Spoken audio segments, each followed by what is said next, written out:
আমি অভিনয় করেছি, আমার কাছে আমার ভালো লাগে, কিন্তু আমি আরো উন্নত করার চেষ্টা করি সব সময়। আচ্ছা, ওর কাছে মনে হতেই পারে ওর অভিনয় ভালো হয়েছে। কোন জায়গাগুলো বেশি ভালো লেগেছে? একটু অ্যাংরি, যেখানে কনফিউশনে ছিলাম যে তুমি আসলেই তোমার কোনো চিন্তা নেই, এই জিনিসগুলো আমার খুব ভালো লাগে, যে অবাক হয়ে যাচ্ছি, রাগ আসছে, আবার কনফিউশন, এরকম তিনটা আলাদা ইমোশন, এক লাইন কোনো একটা যে কোনো একটা ডায়লগ বলে এই তিনটা আলাদা আলাদা করে দেখান তো। অবাক হয়ে যাচ্ছেন, রাগ হচ্ছে, আর কনফিউশন। মানে তুমি যা বলছো এটা কি সত্যি? সেম ডায়লগটা এবার বলুন। রাগ হচ্ছে। মানে তুমি যা বলছো এটা কি সত্যি?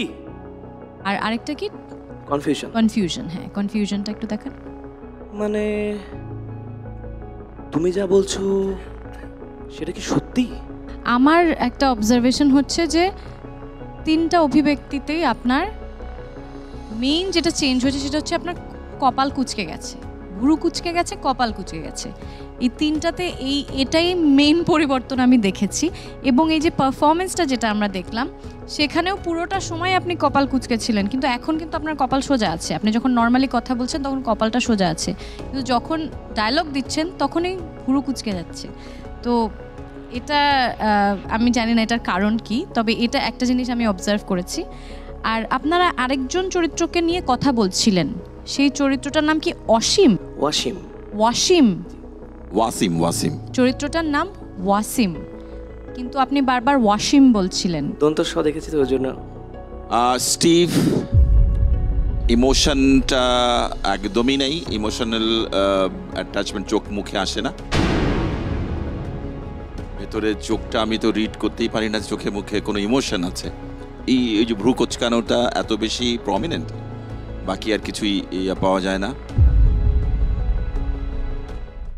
একটা ডায়লগও কোনো ইমোশনের একদম ব্যাং অন টাচ করে নাই। এই হতে হয়েছে স্টিল একটু গিয়ে হয়েছে, but you have a good feature, ফেসের ফিচারটা আপনার ভালো। হয় অসীম বলেন ওয়াসিম বলেন, সেটাও কোনো আমার দ্বন্দ্বস্বরে অসুবিধা নাই, কিন্তু একবার আপনি বলেছেন ওয়াসিম, আরেকবার আর বেশিরভাগ বলেছেন Asim. This is not acceptable in this kind of platform, please. শুধুমাত্র রাগের আপনি 10 রকম অভিব্যক্তি দেন তো এখানে দাঁড়িয়ে। কি বললে তুমি? আপনার স্কেল সব এক, ডাউন করেন। কি বললে তুমি? আরো সফট করেন। কি বললে তুমি? আরো ঠান্ডা করেন। কি বললে তুমি? কি বললে তুমি? কি বললে তুমি? কি বললে তুমি? সো ইউ সি, এটা ভান্ডার লুকিয়ে থাকে এই একটা কি বললে তুমির মধ্যে। আপনাকে খুঁজে বের করতে হবে ওই ক্যারেক্টারের জন্য কোন এক্সপ্রেশনটা ঠিকঠাক হবে। কেমন? So, Faisal Khan, are you ready to be a star? Yes. Judges, আমাদের ফয়সাল খান কি যেতে পারবে মমতাজ মেহেদি ওয়েটিং জোন থেকে সুপারস্টার লাইটিং জোনে, নাকি ডেঞ্জার জোনে যাবে, নাকি চলে যাবে? আপনার যে পারফরমেন্স আমরা দেখেছি এবং যে ক্যাপাবিলিটি আছে, সেটাতে আপনার আসলে এর উপরে যাওয়ার কথা না, বাট স্টিল আপনার you have positive quality of good look and a heroic quality to present, so you'll be in the danger zone. Danger zone. So Faisal Khan, তোমাকে ওয়েট করতে হবে ডেঞ্জার জোনে। Thank you sir.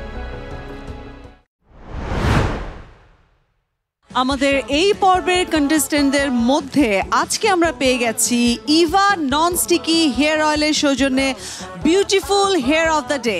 পেঁয়াজের গুণ সমৃদ্ধ Eva hair oil চুলকে করবে ঘন, সিল্কি ও স্বাস্থ্যোজ্জ্বল।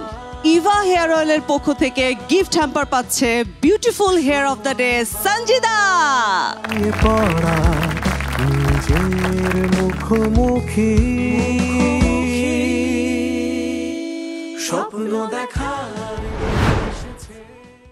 এই পর্বের কন্টেস্টেন্টদের মধ্যে আজকে আমরা পেয়ে গেছি ভাইভ পারফিউম স্প্রের সৌজন্যে magnetic man of the day. Vive perfume spray নিয়ে এলো 4টি লং লাস্টিং ইউনিক ফ্রেগ্রেন্স, যা আপনাকে রাখবে ফ্রেশ সারাদিন, and you will be the centre of the attraction all day long.